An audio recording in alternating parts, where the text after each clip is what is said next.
The Burrows of Berea is a conversational podcast. We study the Bible and we talk about it. Not all of us are of the same faith. And one of us doesn't have a faith.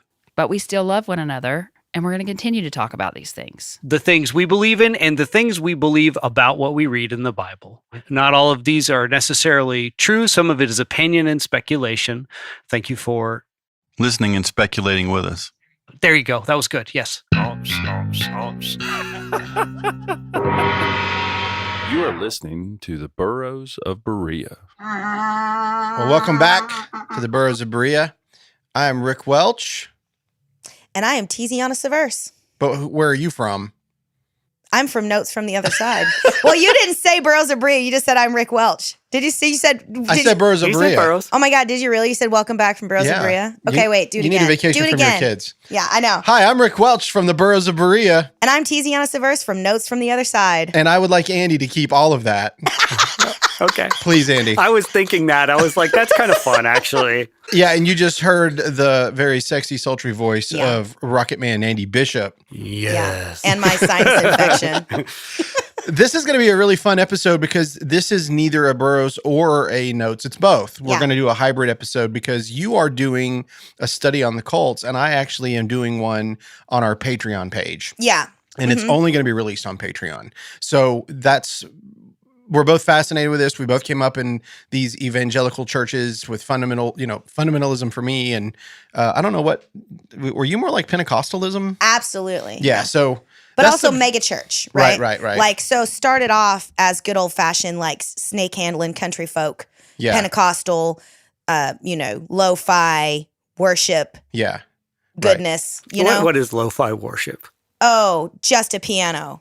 Okay. So you know mean musically? Saying? I didn't know if there was just a piano. I was like, is there some sort of sometimes some not particular even a way? piano, not as lo-fi as Daniel Rogers, which was the a cappella only Churches of Christ. Yeah, right? Which is a very right. Calvinist way to do things. The Calvinism, he was really against like fancy worship, but yeah. So I grew up like in just a little old country church with the gospel and laying on of hands and people speaking in tongues and lo-fi worship, i.e. not giant screens and like fancy light shows. Right.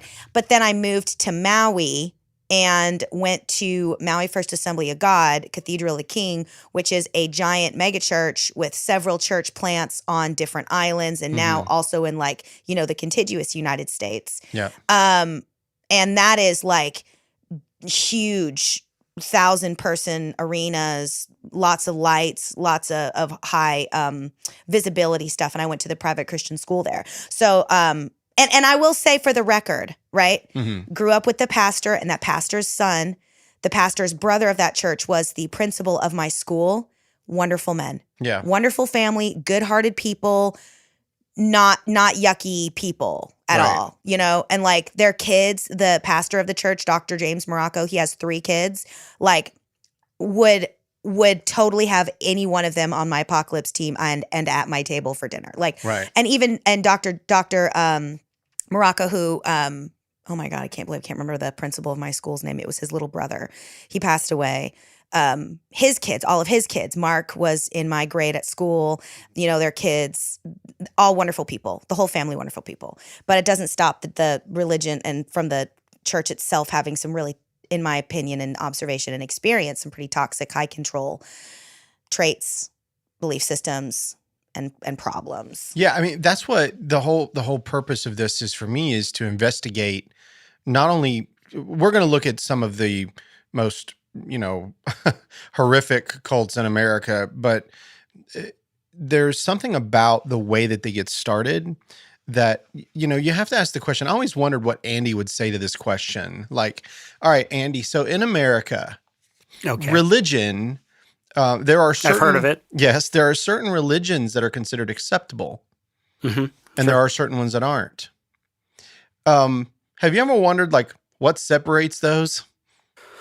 Not really, because it just seems to just be like a dominant culture thing. Yeah. Like, whatever there's a lot of is de facto acceptable, and whatever there's not a lot of is roundly de facto less to not acceptable, depending on how closely related to the dominant cultural paradigm it might be. Right. Right. The same way that like a lot of people, even though Pentecostals are big and a part of the.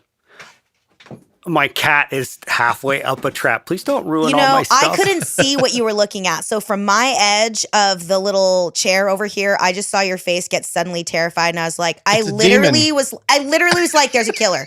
Where's my knife?" Like for just a second, I was like, that was terrifying for me over here. My cat has figured out that he can climb all of the acoustical panels. Yeah. And he gets all the way up at the top in that 10-foot corner. The ceiling's, the high ceiling in this room is 10 foot. He gets all the way to the top of the 10-foot corner and walks all around all of them. Right. Yeah. Which is very cute, except I think he's going to tear them apart. So some like Pentecostals, even though they're kind of close to the cultural, the main cultural paradigm, right? They're kind of looked askance at because of some of their practices, but they're enough, of the dominant cultural paradigm that they kind of get away with it, right? That's all it is. It's just, and what's really funny, that you would say that. It's the fastest growing church in America, and there's over 600 million of them worldwide. Oh, Pentecostals. It's like the dominant, most fastest growing church other than Catholicism. That scares me. It's wild, isn't it? Yeah. So I shouldn't say that it scares me. I mean, I can understand it having come from inside that world. I have a lot of theories about why it's so attractive. And this is stuff that I think I'll probably be exploring in the future on Notes from the Other Side, is sort of like authority and our relationship to it, and how purity culture and authority and ritual have all kind of like, worked together to create this strange, experience that people are having within Pentecostalism, and that's making it so attractive. I'm really fascinated by that whole piece of it. It's partially chemical, right? When you're doing the like tongues stuff, that is a sort of, when everything is working the way it's supposed to, that is a sort of chemical high induced by the body because of the state. So you're talking about the ecstatic state, right? And with tongues too, what's interesting is they've done brain scans, right? Yep. They've done brain scans, and people also get into the ecstatic state, at football games, and and doing ecstatic dance and things like that. So, but one thing it's that's built also into the really machine. interesting There's is it's being used for whatever purpose. Yeah. There's I read a study that I need to, again, I'm going to go back and look at it, make sure that I'm correct. But I remember reading a study that when they've done brain scans on people that are talking English versus speaking in tongues, and it's like a different part of the brain that's activated too. I wonder it comes from a different piece. It's not from the same place as your language center. Do you think the tongues one is the same as the singing one? Because that's not the same as the speech one either. I'm curious, because it's a cursory study that I came across that was just one of those things that happened when I was in college, and I was going to like a, liberal arts undergrad. My little fundamentalist past brain went, ooh, don't forget that. I want to look at that later. And then promptly forgot, right? Yeah. But yes, it'd be very interesting to look at, because the facts of the matter are this, everybody, ladies and gentlemen, everybody listening, I can still speak in tongues when I want to. I can do it right now. Yeah. I'm not gonna, because it's weird. But I do it all the time. I will sing in tongues a lot. I like know other people that have like left high control fundamentalist Pentecostalism that also are like, I know I can still do it too. And it's a very interesting, like, special place that my brain kind of goes, and a special place that I go to in my spirit, like with God. Absolutely do it privately. I do not do it in front of people like I used to, like in church in front of people. Now I recognize it as like a very kind of like a private, personal thing that I do that I know is very weird, but still do it.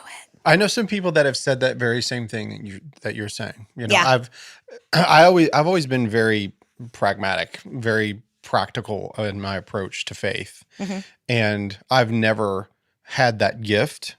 And I was around people that said that then I never had been saved or had the Holy Spirit because of it. And but I didn't believe that either, because I read the scriptures and knew that wasn't true. But I never had that. I did have somebody who tried to get me to make a lot of mumbling sounds and stuff. Yeah, they're like, it'll kickstart it. It'll kickstart it. He was like, just mean it. And I was like, dude, I'm not a child. Okay. So don't talk to me like I'm a child try to get me to do something. Yeah. I'm not going to do it. And just because you think it's important doesn't mean that it is, stuff like that. But with that is the same idea about the way that these cults get started. Because most people don't, we're going to be talking about the heavy hitters, and I'm going to get into them here in just a minute. This is kind of like an overview of what we're going to be doing on our Patreon stuff, and then you can talk about what you're going to be doing on notes, because we already have an episode that's out, or it should be, about Keith Green. Yes. So this episode that we're recording now is going to be coming out after the episode that you and I did, which is will be over on Notes from the Other Side. Right. It'll be live now. That was you and I just getting together because we had originally decided that we wanted to do a podcast, which would be fun, talking about how much we love Keith Green. Right. And as we started picking at that scab, oh no, come to find out, the ministry was one of those high control culty ministries. Yeah. Which again, Keith was awesome, but it's almost as if the ministries themselves become this separate entity, and the individuals working in and around and inside these institutions and in ministries aren't necessarily quote unquote bad people, but the sum of their parts is. Right. And so that's what we kind of like. Fascinating. Yeah. It is, right? man. Yeah, It is. yeah. So that's what we ended up talking about for notes. And I have, and even at the end of that, I was like, next we're going to study Ezra. But like I've been talking now about this with another guest that we're going to have on the notes from the other side. We're going to be interviewing another guest that's been wrapped in and around some of these high control religions. One of which was the subject of a New York Times bestselling book that came out last summer. So she was a part of that cult adjacent ministry. Right. And I'm going to be doing some more look on, for example, the book Obedience to Authority and that study and how that relates to this topic. So now I'm going to be going off on a whole tear on my own. Obedience to, is that Milgram? Yes, Stanley Milgram. Okay, so I think that's worth reading, but it's also worth doing the research about how that was a little bit garbage science. Oh, sure. Right? Absolutely. It's But in the 50s, they liked to just do the worst things ever. Yeah. In experiments. But the thing is that, the Stanford prison experiment came after that. Oh, that's garbage. It's garbage, but Garbage. it also created the same sort of environment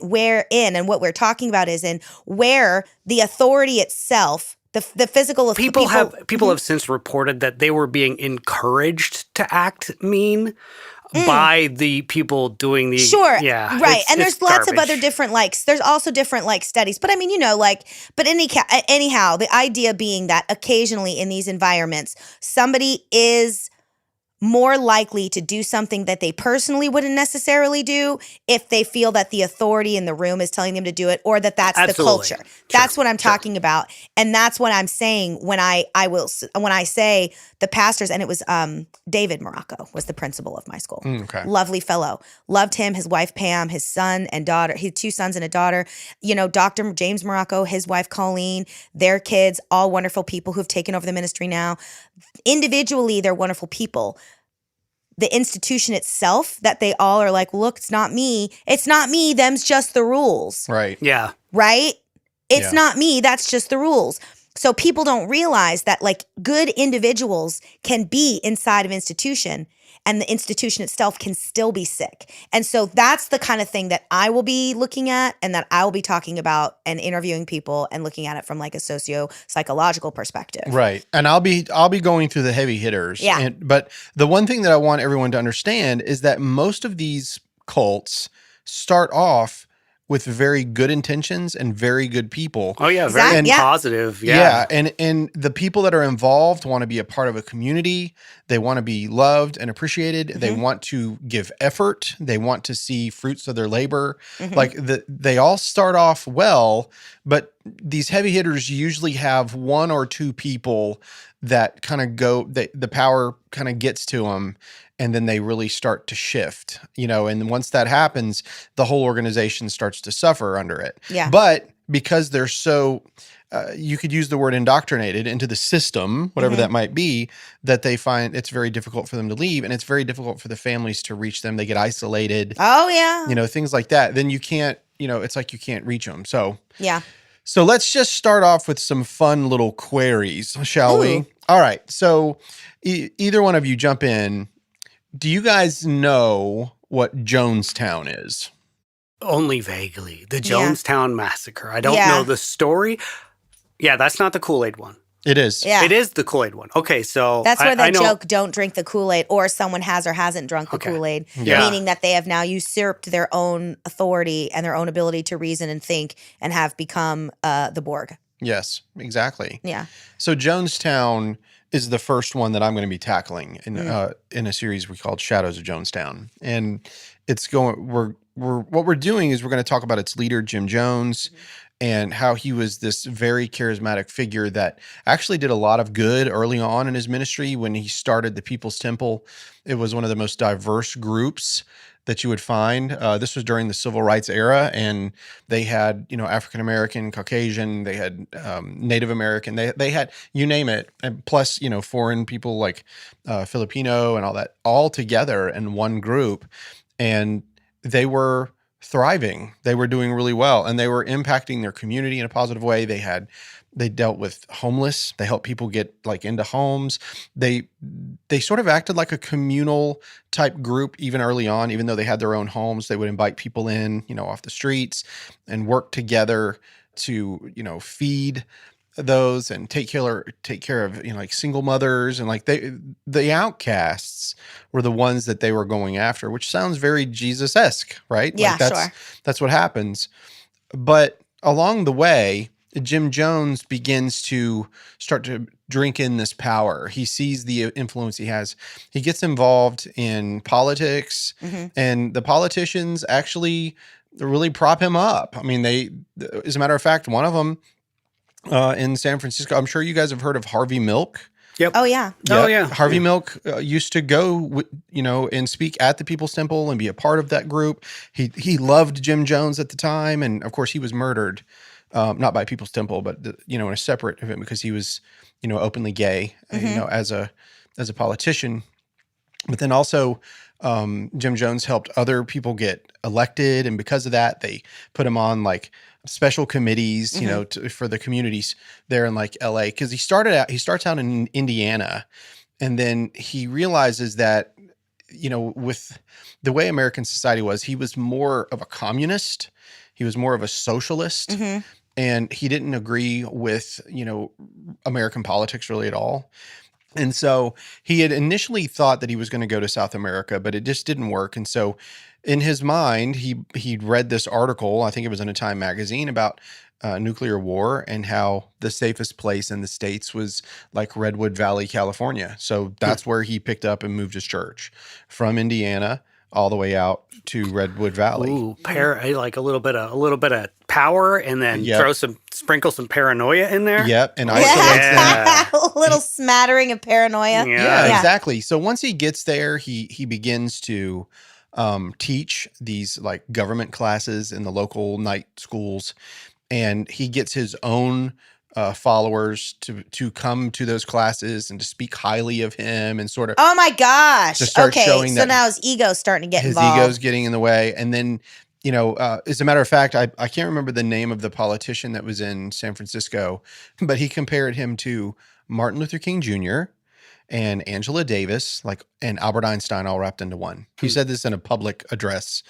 So Jim Jones was respected to an extent, but then Jim also got involved. He had really high anxiety, and so he started self-medicating, and then he started doing a lot of barbiturates. Yeah, that'll change your brain. Yeah, and so next thing you know, he's going and he's teaching sermons with sunglasses on. Oh yeah, okay. Because he's high. Yeah. And he starts to get really anxiety-ridden to the point where he thinks that he's being watched by the FBI. Paranoia. The FBI and the CIA. Paranoia will just screw a person up. Absolutely. Yeah. And so he starts developing, since he has such a great following, and because they really are helping so much. Yeah. He creates this security force within his own group that watches over the members, and they begin to publicly beat their members that they're out of line and things like that. And because he's so worried that the CIA or FBI or somebody's going to come down on him. Oh my gosh. He makes the decision, again, because of nuclear war, and he's the only one that can save them. So he buys a lot of land down in Guyana, South America, near Georgetown, which is the capital of Guyana. And he calls it Jonestown. And the idea is that all of these members, they had over 3,000 members, and about 1,000 of them leave and they go down. And so while they're there, it's supposed to, they're sending all kinds of images back about the happiness that they're in and everything. But then they start getting these, here in America, they start especially in California, they start getting these messages from their families like, hey, I think that they're not allowed to leave. Like, I think they have to stay, and they won't let us come see them. And Hmm. like, this is Yeah. getting bizarre. Like he's not letting them go. And so turns out Congressman Leo Ryan there in Los Angeles makes the determination to go down there. And he takes an advisor, and he takes a bunch of news reporter, journalists, photographers, videographers with them. And they get down there, and Jim Jones won't allow him in. And they're down there for like 4 days. Finally, he lets him in. And while Congressman Ryan is there talking to the people, they're all happy and everything looks great. Then they start, one of the cameramen gets a note slipped to him like, please help us get out of here. That's so terrifying. So like there's this combination thing going on where you're seeing this facade of Yeah. everything is wonderful. well, I mean, that's like North Korea. Yeah, exactly. Right? Like, you know, they had like, they'll drive up and down the road and you see like clean streets and shops and windows that look full of groceries and everything looks wonderful. But like, there's nobody buying the groceries. There's, Right. you know what I mean? Like, Mhm. there's no people actually doing anything in the grocery stores. Like, Yeah. what? Yeah.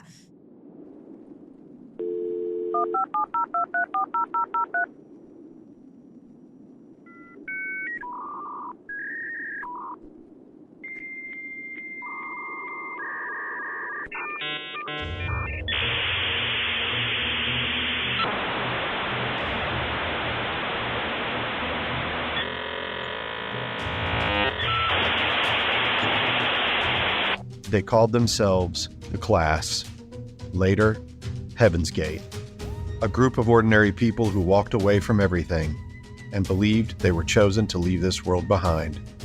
Not metaphorically, literally.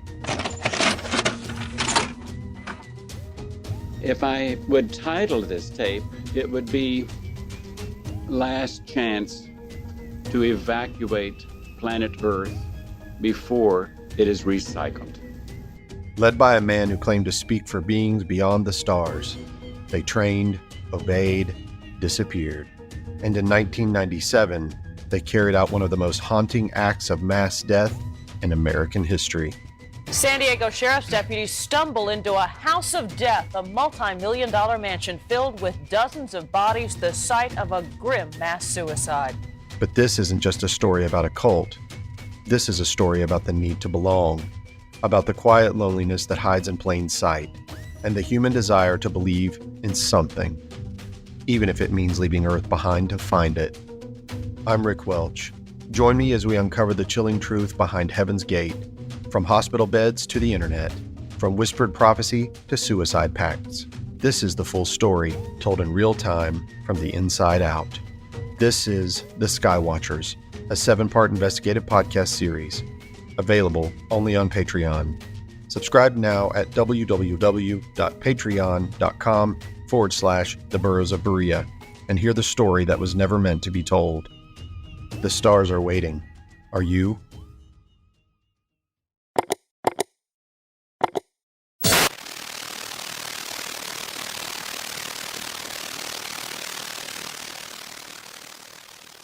So Congressman Ryan, while he's there, he gives a small speech. The people are very elated. And then he asks Jim Jones, he says, if any of your members want to leave, can I take them with me? And he doesn't like the idea, but he says, look, we're a socialist community. If they don't want to be here and they're not happy, they can leave. But he was lying. Yeah. And one of the members of the People's Temple try to kill the congressman with a knife. He's able to escape. They get to the airstrip where they have 2 planes there. They're taking 15 members of this 900 to 1,000 member community. And out of nowhere, a tractor trailer with men armed come in and kill the congressman. Did you know any of this? Yeah. I vaguely. I mean, not details, but yes. Shoot up everybody. And some of them run into the jungle terrified. And Jim Jones realizes that this is it. Yeah. And what they learn, okay, the way that we know how it all went down was because they recorded everything with cassette tapes there. And so the last 45 minutes of the massacre is caught on tape where he's saying, oh, how I've loved you, and now they're coming to get us. And so the only way out is for us to have a revolutionary suicide together. And you can hear people trying to argue with him, like, we don't need to do this. There's hope. And he's like, no, it's too late. And then He's lost his mind. He has. It sounds like he slowly lost his ever-loving mind. Yes, and because of the genuinely, group. yeah. Because the group was so powerful and so strong that people hung in. But he couldn't handle the drugs, power, right? Yes. Who knows what other influences were knacking at his psyche. Yes. It sounds like he lost his mind. Yeah, and for a long out. time, people have considered this like this is the largest mass suicide, in American history because over 913 men, women, and children died. That's awful. And here's the thing. They don't call it mass suicide anymore. They call it mass murder because these people were deeply affected in their minds and they made these choices. And some of them didn't make choices. They know that well over a third of the people were forced to take. It was actually cyanide-laced Flavor Aid, not Kool-Aid, but we say don't drink the Kool-Aid. But then they injected the children and stuff like that. Oh my God. Did they? They did. Wow. They did. The parents injected their own children, and then after they died, then they took the Kool-Aid. So that is absolutely and there's a horrifying. huge aftermath. I would just like to say that this is absolutely the biggest relations coup of all time. Yes. That Kool-Aid gets this. I know. the wrong. people doing press at Flavor Aid, not paid enough. The funny thing is like everybody says don't drink the Kool-Aid. The Kool-Aid guys were like, this is terrible. How do we get up with this? And Flavor Aid's like, just whistling and walking away. Yeah. Exactly. Like, whoo, we skirted that one. But who actually drinks Flavor Aid today? Anybody? Yeah, well, exactly. I don't even know what that is. So I think, what is it? What do they say? Bad publicity is good publicity? Yeah, that Michael Jackson used to say that. Whenever all the weird shit that he did came out and all the tabloids, he was like, look, they're still talking about me. Not only that, they're buying my albums. Yeah, right? Yep. So yeah, when you go, with us, we're actually getting into this, like we're talking about it more in depth, and you can learn more about this. And then we finalize the episode about getting into the psychology behind it, like really what happened over time. And like Andy said, you're dealing with somebody that went from a minister to a megalomaniac, but how he got to become a megalomaniac was most likely through drugs and paranoia. So we get into that. All right. I wonder if he was sleeping. Man, lack of sleep will make a person wacky. Being a person, Jubilee didn't sleep. Oh, man. Yeah, she didn't sleep. Yeah. Forever. She was awake for like a year. And neither did you. Yeah. Sleep deprivation she only is slept murder. like an hour and a half terrible. to 2 hours in a night. And it was like there would be times where, I would be up nursing with her and I would get her to sleep. And then as soon as I would lay down, the other one would wake up for some reason, which would be normal for the other one to wake up at 3 years old in the night, get up, get her a glass of water, put her back to bed. And then as soon as I lay back down, now the other one's up for nursing round number 2. Oh, Lord. So like there were whole months where I was operating on, 2 hours of uninterrupted sleep a night and then maybe 2 hours more of disrupted sleep. Wow. And I called. It's hard. I lost my mind. We need to sleep. Yeah. Humans need to sleep or they do not brain good. 8 months of that. Yeah. 8 months of that. And I sent Dylan a text being like, I'm going to drive myself off a cliff. I need to sleep. I'm going to die. He like rushed home from work to me being like. Yeah, you can get like wildly paranoid, even like hallucinate. Paranoia is like a big one. It was terrible. For lack of sleep. Yeah, it's very bad. Sleep deprivation is terrible. And I will tell you this, that they were sleep deprived there. They did this thing called white nights.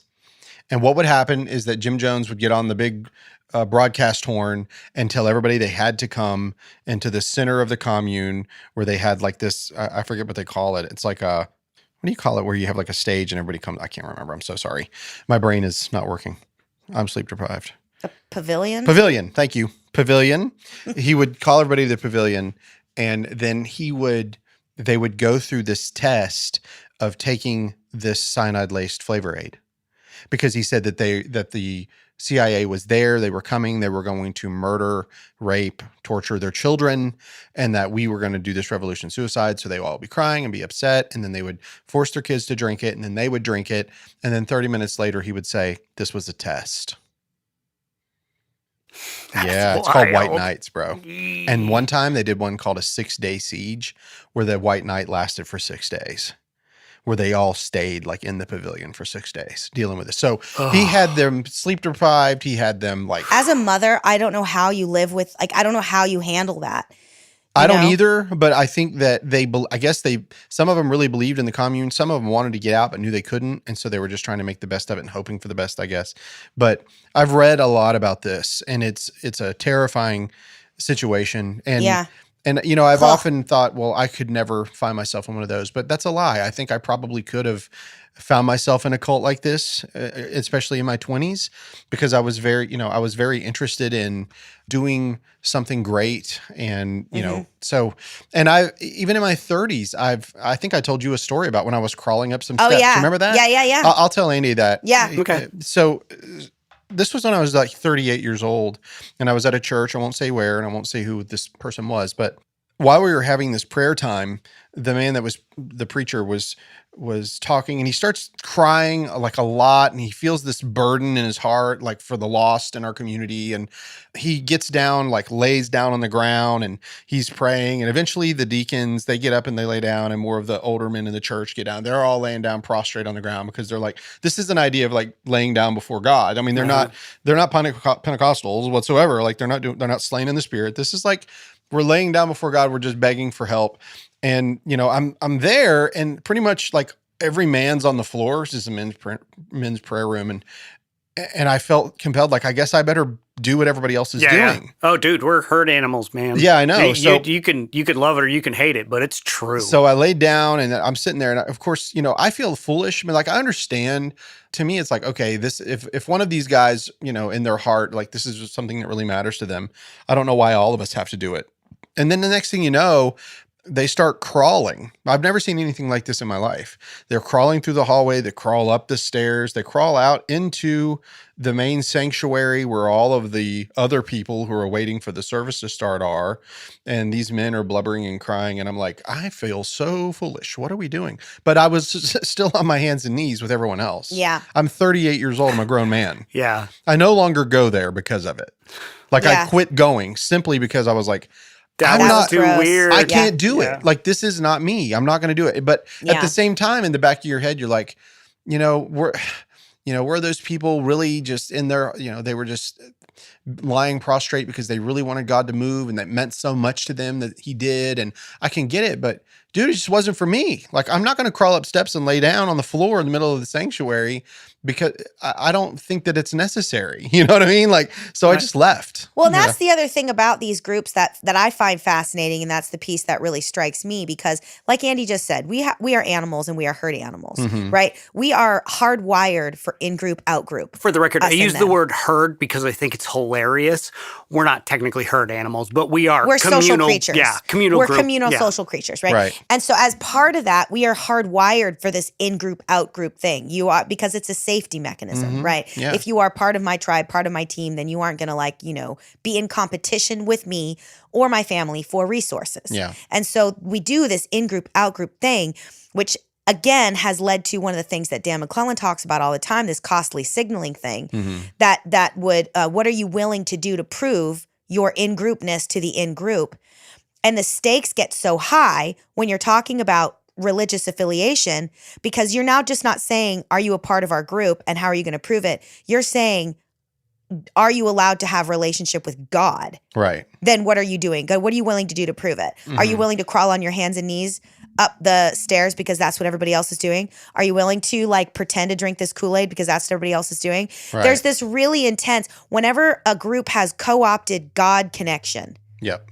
Oh yeah. That's what this is about. That is where your own ability to, and that's exactly what this is about, because that's how the Jim Jones started. Right. It was religious, spiritual affiliation. And when you believe, and like I believed for so long, I mean, I can stop and think back, and again in my early 20s, because I shaved my head and gave a big bird to all of this stuff when I was 23, which is when I met Andy. Right. So I can look back on 20, 21, 22-year-old Tiziana, and I feel so fucking bad for that kid, man. Yeah. The hours that I would spend on my knees in prayer, vomiting because I was fasting for days and hadn't eaten anything, just doing anything I could that these people told me to do. Right. Because they held in their hands, in my belief system, the keys to my relationship to God. Right. And that's what these larger churches do. These large congregations, if you get kicked out of their church, they're not just kicking you out of the church. They're saying you don't actually belong in the kingdom of God anymore. That's right. Yeah. And that's that's scary, man. And not only that, but people who are your friends, your family, things like that. Suddenly you're castigated, and you're people just don't want anything to do with you. And you feel even groups that don't have an outright theory of shunning. That's not the right word. Yeah. An outright policy of shunning. Oh. So I get interrupted, but what I was trying to say was places that don't actually have an outright policy of shunning, they still end up shunning just sort of by accident, because when somebody divests themselves from a group like that, it's just awkward. And if you're not participating in the daily life of that thing, you're going to lose connection with some or all of those people. And that's just kind of inevitable. And then it kind of winds into this weird thing you'll hear next that we eventually work our way out of. It's a little boring at first, but only for like a couple seconds. All right. I don't know what that meant. I had to, I'll make this brief. I had to update the software for this remote today. Yeah. And it just did this like flashy thing. It looked very important. It was like pink and then blue. It was bright neon colors. And I just assumed, maybe the recording stopped and they just put something in there to, I don't know, be loud about that.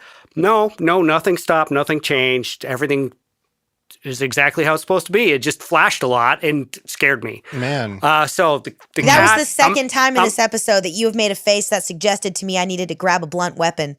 Yeah, I feel was like just thinking that was the second time that I was like, where's a sharp object? for whatever reason, if you keep doing this, I feel like it's going to be like mind control. Oh yeah, like a Pavlovian like a little response. Like every time Andy makes a startled face. Every time I look to my left, you guys panic. I'm just my heart rate's gonna naturally elevate. Have you guys ever seen? Do you guys ever watch the Office, the American version? Yeah. Do you guys remember the one where where Jim would shut down his Windows? I think it was a Windows 95, and it would make that little boom, and then he would ask Dwight if he wanted a mint. Have you ever seen that? Oh yeah, and then it gets to the point where it's like it goes ding, and Dwight just opens his mouth and he tosses it. But at the end he reaches at the very last time. He just reaches his hand out, and he's like, "What are you doing, Dwight?" And he's like, "I don't know. Suddenly my mouth feels really nasty." Yeah. That's what it is. I've seen that episode. Yeah, that's funny. So Andy keeps looking to the left, and we just keep. It's just like immediately going to start. I got to figure out what that light means. It didn't mean anything about the recording. All right, what was I talking about? Herd animals. We were talking about.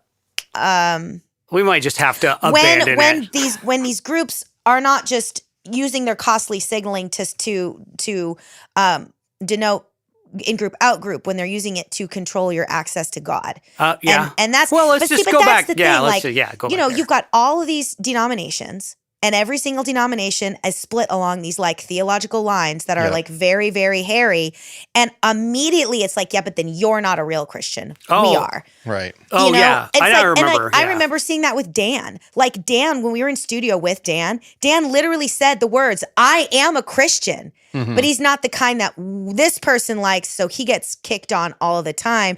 Whereas if you know anything about Dan and watch his channel at all, he's also critical of Mormonism. He's also critical of the Book of Mormon. He's also critical of that stuff. He doesn't just bring it to the Bible. But if you ever listen to Dan and if you ever watch his videos, he never dumps on Jesus. Right. Ever. Mm-hmm. Ever. Yeah. So as far as I can tell, that man's a Christian. Yeah. I don't give a shit, you know? I mean, putting those two things in the same sentence, it was beautiful. Right. You know? But it was like we have all these stupid things. They're rules that we say, you know, this is what makes you, this is what makes you, except for the thing that actually matters. How does anybody really know anything about somebody else anyway? I mean, really. I mean, you can signal all you'd like, but it doesn't mean anything. Yeah. Yes. Right. Well, because that's exactly what costly signaling is for. Yeah. It's to put on a show. It's not necessarily. I just got news. If you start crawling up the stairs, it's not because I'm following you. If I start crawling up the stairs, it's because I'm possessed of a demon. Or you drank too much. I'm having like a Linda Blair moment. Yeah, or you drank too much at dinner. Crawling up from the basement from having so much wine during your podcasting. Yeah. Well, let's move on. So I'm going to ask you another question. Okay. Can you guys tell me what you know about the Branch Davidians? Oh, No. very little. I refuse to say anything about the Branch Davidians. You don't really care for them? It's not that I don't know literally anything about it. I just want to know what you know first. So the Branch Davidians, I always remember it as the 51-day siege that we watched on television whenever President Bill Clinton was in office and Janet Reno was the attorney general. And there were these people that were inside this compound down in Waco, Texas, and there was a lot of concern. He had a lot of high-powered weapons, rifles. There were children there. There was talk of abuse, sexual abuse. The idea that he was married to some of these young teenage girls, like 12, 13, 14-year-old girls. He was also engaging in polygamy. So that's what I remember, like, without knowing much about it. Yeah. So I decided to get into this to try to figure out, like, first of all, how did this become a cult? Yeah. And, why do these people decide to go and live in these communal type things, where they're all like putting things together. So the leader of this group was David Koresh, but his real name was Vernon Howell. David Koresh just sounds cooler. Yeah, it's a cooler name. He's right. Yeah, he made the right choice there. It turns out they were an offshoot of the Seventh-day Adventist Church, and that had happened in 1955. The peak membership of that particular group of Branch Davidians was about 130 in the Waco compound. On April 19th, 1993, after a 51-day siege, the FBI raided. They put in gas. There were explosions. They don't know who really started the fire. The idea is that it started from the inside. The idea was started from the outside. It was a mess. But 82 Branch Davidians, including children, and 4 ATF agents were killed. I don't know if you remember when the ATF agents tried to go in and they had guns. There was... Besides Koresh, there was Steve Schneider, Wayne Martin. Steve Schneider was Koresh's top lieutenant, kind of like the way that Jim Jones had his own little security council internally. This guy had a lieutenant who was kind of over everything. And then they had their own attorney named Wayne Martin. And of course, Janet Reno was the U.S. Attorney General who authorized the FBI raid. The reason the ATF and the FBI were there were because of illegal weapons and the child abuse allegations. But there was this horrible fire. One of the weird things that happened, I don't know if you know this or not, but are you familiar with the name Timothy McVeigh? Yeah. Yeah.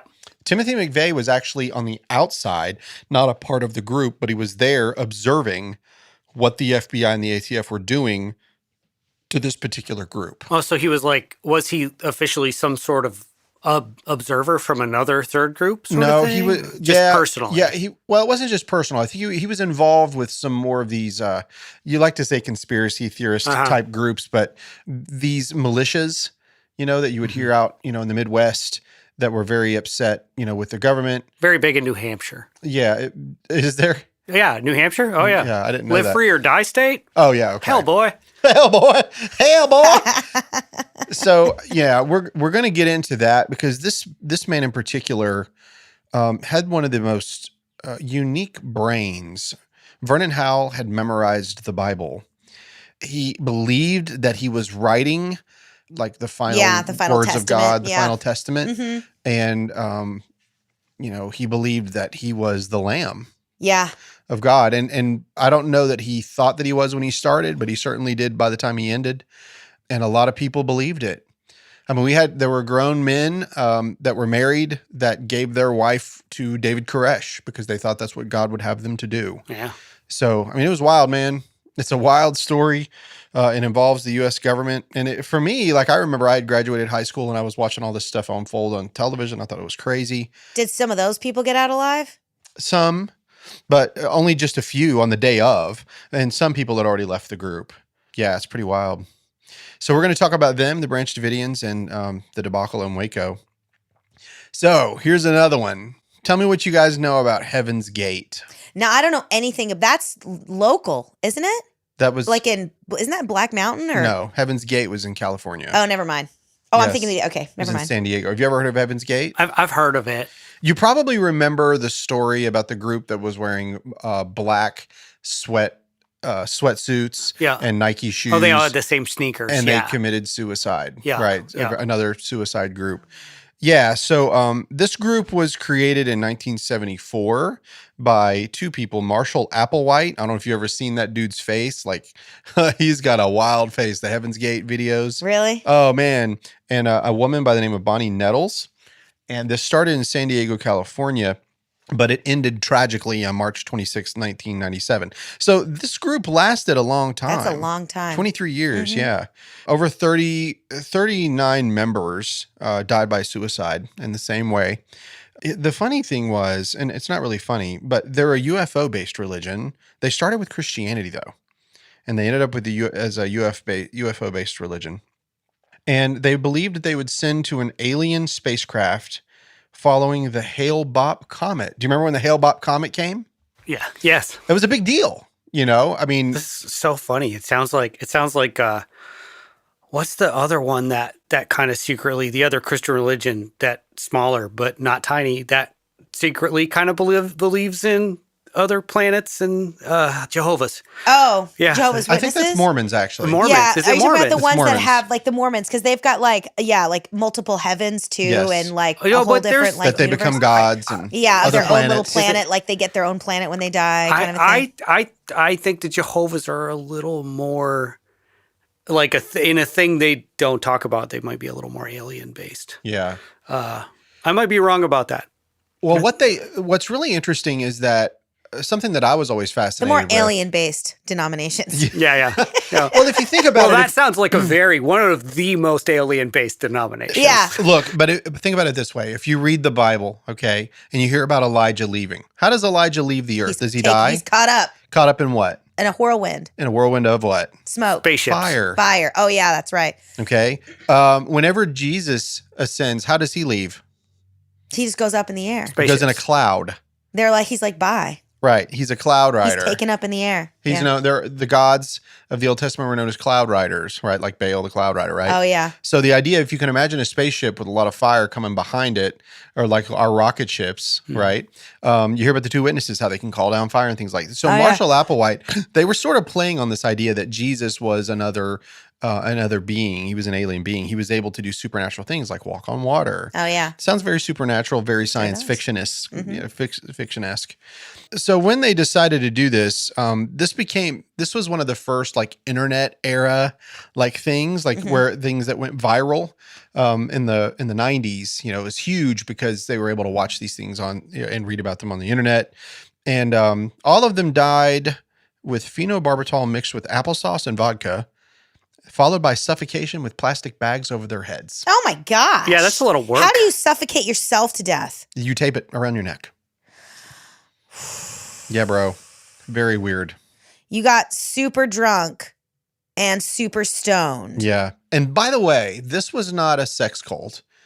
Whereas Waco kind of was for one dude. And then Jim Jones, it was not a sex cult. In fact, they were very Puritan style. Like, we don't want you to, to have sex. Murder your children, totally cool. Extramarital sex, not so much. I mean, right. I mean, you could, like, they would determine who could marry and who couldn't and things like that. But it wasn't like it was a sex cult. And Heaven's Gate uniquely was not a sex gate at all. In fact, their leaders had castrated himself, and several men did castrate themselves, and because they believed that the sexual impulse that they had was bad, and so they tried to get rid of it. That's so sad. It is. But so common. I mean, the thing is, you're talking about extremes of a belief system and a set of ideas that is extremely common in standard Christians, in very standard Christians. Yeah.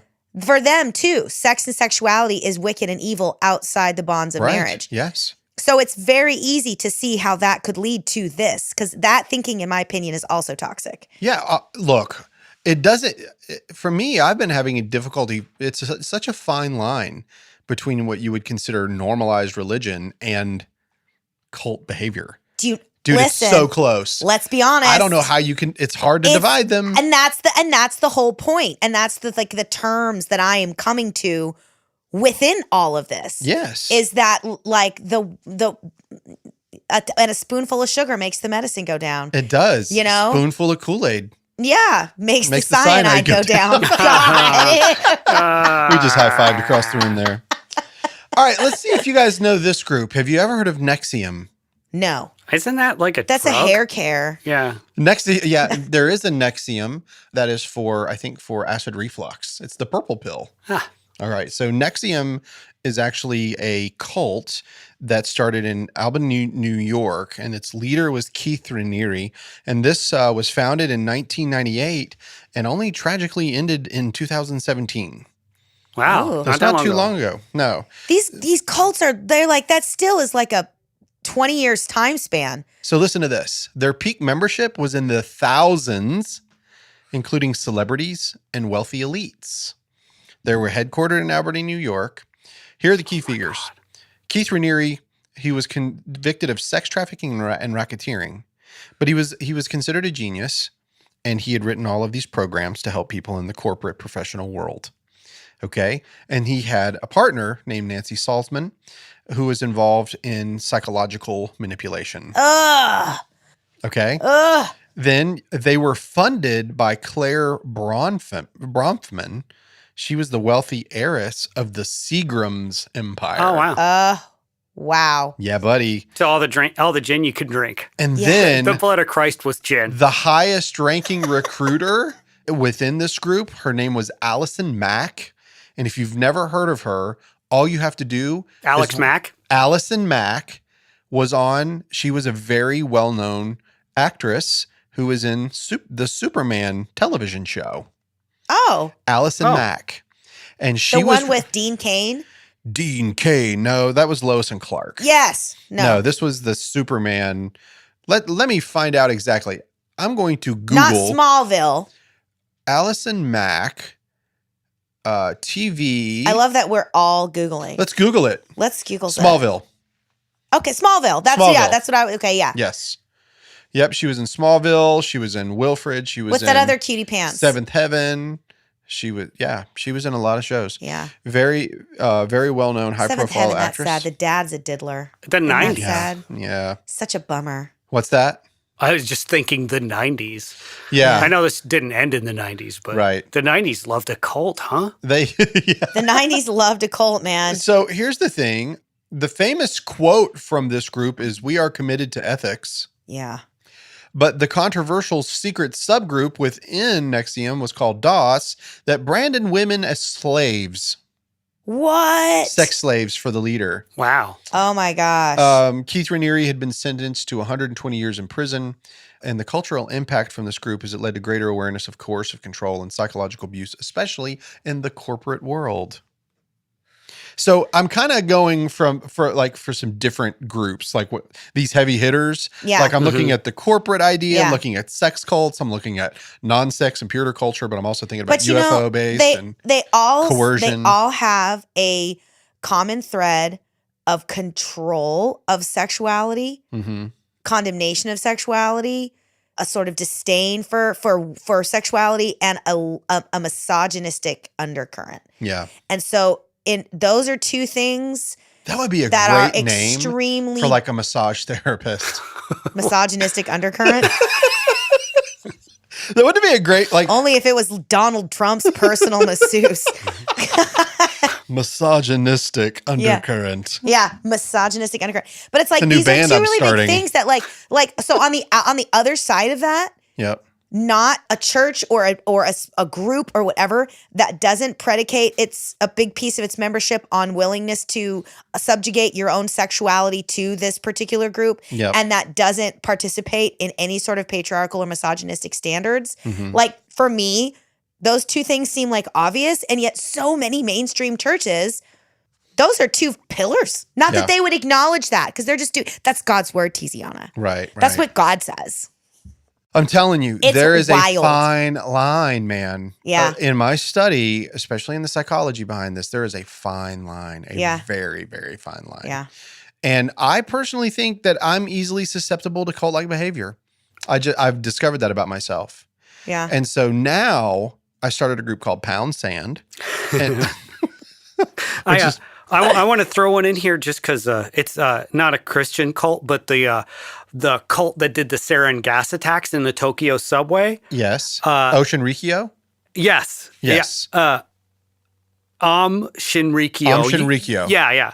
Or Aleph. Yeah. And I thought of that because you were mentioning like the captains of industry and wealthy people and stuff. That cult was they recruited primarily from very high earning, super highly educated, influential people. That cult was like very...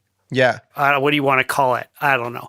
I always find that interesting because it's a fun reminder. They were very smart. They were very intelligent. Education and general intelligence does not make you immune from that stuff. No, it doesn't.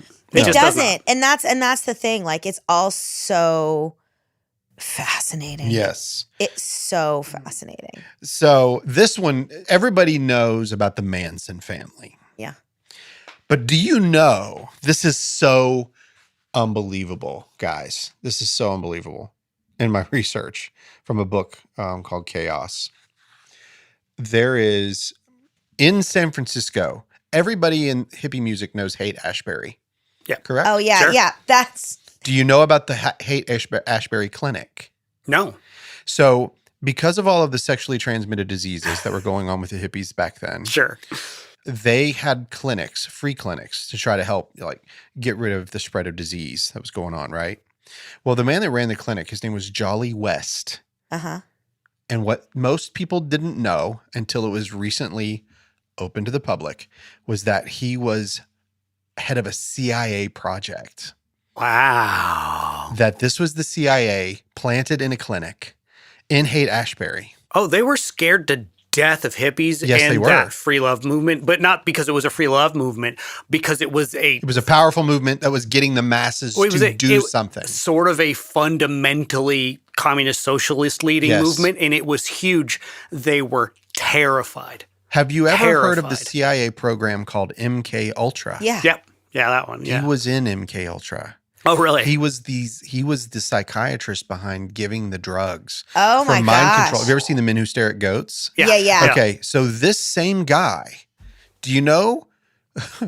And he was the quote unquote the head of this health department. He was the head of the clinic, clinic? Haight-Ashbury Clinic. Wow. And do you know who he gave acid to on a constant basis? Charles Manson. Yeah. Because Manson was like a pimp. He ran these girls and they all had venereal diseases and such that was going on. And so what he was doing, but not only that, they also, you've heard of the Manchurian Candidate, I'm sure, right? Yep. Where you can do, by the power of suggestion and the use of drugs, you could get somebody like Sirhan to assassinate Robert F. Kennedy Sr., right? Uh-huh. And today, Sirhan still doesn't remember any of it. He just remembers before and after. He doesn't remember any of it. Huh. So there's this whole idea that they were trying to create super soldiers. Yeah. Okay. But one of the things that the CIA was trying to do is undermine the Black Panther Party. Yes. Sure. During the time of the 60s, during the Civil Rights Movement. So what they're doing, if you can imagine what Manson did later on, he's giving all these drugs like LSD to all these girls. He goes to the Spawn Ranch, and then there's some issues with drugs or whatever. So what he does is they go out and they commit these murders, and then they try to pin it on whom? The Black Panther Party. They're trying to start a race war. Okay. Wow. So the idea now is that this is a cult, but it's possible that this cult was created by accident by the CIA. It was not intended to be this way, but it was. So it's not just as simple as it was. Now, these women that were under the control of Manson, he was obviously very persuasive, but they think that the way that these drugs and the drugs were laced, that they were easily susceptible to the power of persuasion because of those drugs that were given by the CIA. Wow. Dude. Interesting. So I when didn't know that connection. That's what I'm telling you. Like, most people don't know this. Dude, so that's what we're going to get into. I'm telling you, the 50s and the 60s. Crazy time. Wild. Yes. Yeah. Just like everybody. Absolutely. Did it blink flash? He just turned left. Yeah. It probably quit recording. Grab a weapon. Andy looked left. No, it's just. That's like a fun drinking game for this episode. Yeah. Every time Andy looks left in a terrified fashion, take a drink. I need to put the thing somewhere else. I need to put it somewhere where I could just divert my eyes. Yes. So I'm not staring you guys every time. No, the computer slept, and that doesn't stop the recording, but it does make the remote control Right. go blank. Yeah. Although it does continue to record. This is very exciting. Maybe I'll leave all this in. Yeah. Ooh, I so just, fun. just leave it in. You guys know what it's like up in here. Yeah. Well, I think, there's so many more groups like the Children of God, the Children of the Lamb of God. Like there's all kinds of groups in America that are strictly just American cults. There's like an Amish group in Polk County that's really kind of. There's a what? It's not Some kind Amish. Okay. Yeah, I know who you're talking about. The Word of Life. Yes. It's a big deal. Yeah. They like own the entire town. Yeah. Pretty much. Yeah, in Rutherford County. Yes. Yeah. Yes. Yeah, we talked about that. We talked about that in here once before. It's Not on tape though, right? actually we did. Oh, did we? We did. Yeah, just for a hot minute. Sarita mentioned it a little bit more. But that is Towards the back 100% end. like a cult, and they like own the whole town. It's pretty cool, man. I think I'm going to join. Like I said, I'm susceptible. Yeah. I just like the women's hairdos in that group. It's so 90s tees. I miss Really? it. Yeah, I miss it. So anyway, That big hair. So if you guys want to learn more about this, go to Notes from the Other Side, where Tiziana's we've already done the first one with Keith Green, and keep following what she's doing. Make sure to click and follow her page and grow her page and share her page. Thanks. She's doing some really thorny stuff on that, which I enjoy. Yeah. And then also go to our Patreon. If you want to hear this, you have to enter in at the $3 level. I've decided because Andy is so expensive, and because no, he's not. No, but the time that it takes to do this research, the time it takes to record these, the money that gets put into this, I think it has a value of $3 per month. I know we're not Netflix, but hey, $3 is $3. Mm-hmm. Suck on it. If you want to hear it, then you better pay the $3 or just forget it. I already am I'm signing up because I want to listen to it. Some people I'm give going up to to the become a $20 Burroughs of Brea everybody- Patreon I'll subscriber. tell you what, Teasy, I'll give it to you for $2. What a great deal. Well, so this has been one of my great cons I've always wanted to do. You remember, like, kind of behind where Lowe's is at the end of Duncan Hill Road, there used to be this place there that they just had empty barrels. That's right. And there was a cash box. And And if you you could just wanted go a and pay and barrel, get it. you threw some cash in the box and you took the barrels. Yes. I always wanted to, one night, move all of the barrels to the other side of the road and put a cash box up above them that was like 50 cents less. Not to keep the cash or the barrels, just for the absurdity. Sorry. There's always a competitor right across the street. Discount barrels Yes. right here. Well, this has been our first hybrid episode of the Burroughs of Brea, and Notes from the Other Side. yeah, I really enjoyed it. Andy, was a thanks lot of so fun. much for recording it and looking left. Take another drink. I just Take looked another drink, people. I tried to find the thing I was thinking about with the Jehovah's, and obviously you're right. Maybe it's just some misinformation I got, or some things I got mixed up especially with the 144,000 people and stuff. At any rate, that's just wrong. I'm just wrong about that, apparently. Right. So I that's one thing I was furiously Googling. So I want to correct myself. The Jehovah's Witnesses, you would consider, like the Baptists or the Methodists around here would consider them to be a cult. That's why I asked you at the very beginning. I would say, how do you know which one is? Because Jehovah's Witnesses believe in Jesus Christ. They just don't believe that he's God. Mm-hmm. And they are very devout. They're very serious about their faith. I mean, they won't do blood transfusions because they think that you shouldn't. And they don't celebrate birthdays because John the Baptist was killed on his birthday. And they make a lot of decisions. They study the Bible. They go out and they proselytize and they grow their group. But one of the things about them that's so unique is that they're really into like the last days and the end times. Mm-hmm. Like the Jehovah's have always been that. And so are the Adventists. Watchtower. But the Adventists are more mainstream now, and you wouldn't consider them a cult anymore, even though they were, started similarly. Like the Millerites is where it all began. And then you had, the Jehovah's Witnesses were called Russellites, because they were Charles Taze Russell is the one that started them. And then you have Joseph Smith of the Mormons, and he sees the angel Moroni and believes that he's writing a testament, and he has golden plates, and special glasses, that special spectacles, the golden spectacles, and so all of these groups, like the Mormons, would have been considered, a cult. They believed that this man was a charlatan, but now it's considered an acceptable religion in America. Right. Jehovah's Witnesses are considered an acceptable religious faith in America. A little fringe, but they're fringe, but they're still considered. Yeah, but they're still legitimate. They've got 501c status, I'm sure. Oh, absolutely, they do. And so it's bizarre, but The, there's the a mark fine of line. the mark of success of a religion. Yeah, Yes. is whether or not you've been able to get 501c status. I mean, frankly. So what I want to tell the listeners is if you do not become a member of my Patreon at the $3 level, you're the worst human being that ever lived. then you don't have the Holy Spirit touching you. And you need to follow my group. Did that work? Well, I guess your I mean, you're in. account's gonna. I know. I sucked you straight in. And I'm Andy was also willing determined I'm also susceptible to cult-like behavior, And if considering I've been involved in 2 of them. And if you send your email to Andy, he will get you in for a crisp $2 Yeah. Yeah. For You know what? The discounted price. Caveat: literally has to be a $2 bill. And you have to mail it, physically Yeah. mail Oh it. yeah, absolutely. In an envelope. Yeah. Anyway, well, I appreciate you guys being here, and go to our Patreon page. That's www.patreon.com. That's patreon.com/the Burrows of Berea. Or you can go to Notes from the Other Side to hear Tiziana's study, and you can find that anywhere you hear your podcast. Yeah. I also have a website. It's Notes from the Other Side, nftos.net. Notes from the Other Side.net. Say that again. I had to think about it.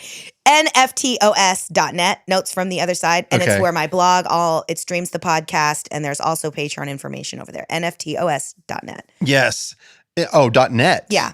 .com was taken. Dude, Yep. nftos.com was taken. So whatever. Thanks. giraffestudio.com, they want like $2,000-$3,000 for that. They can have it. Yeah. Really? Yeah. What's yours? Net. It's a net. It's a net. Yeah. See, Yeah. nftos.net. Yeah. No, There's my not pretty worth it. face, all my blog. Do you know what an all of my NFT stuff. is?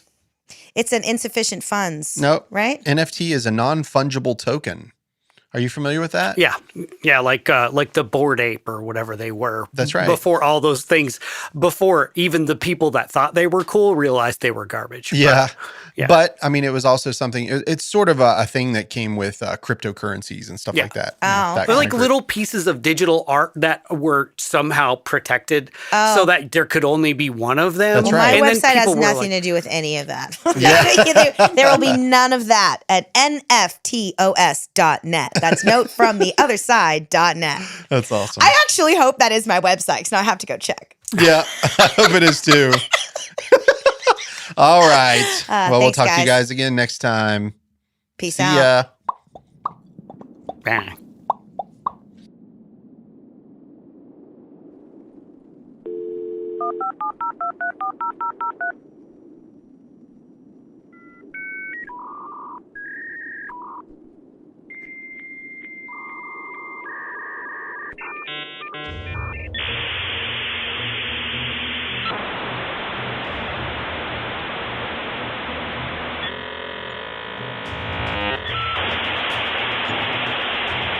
They called themselves the Class, later Heaven's Gate, a group of ordinary people who walked away from everything and believed they were chosen to leave this world behind.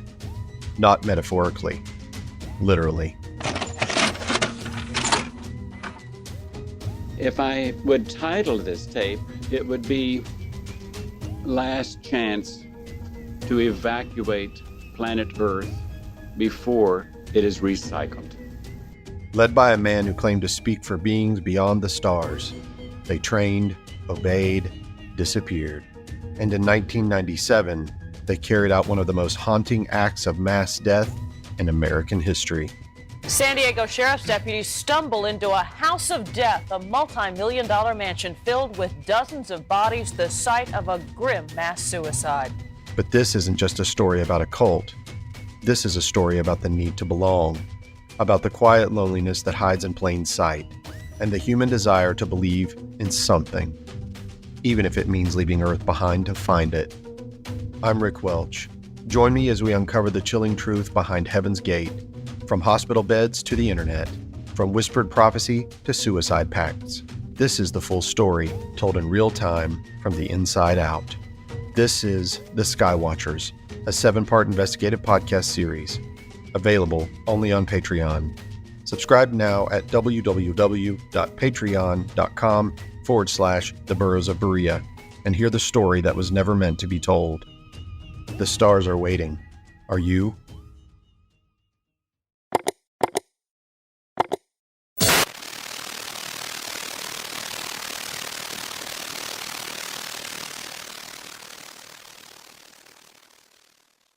I'm legitimately going to Google and make sure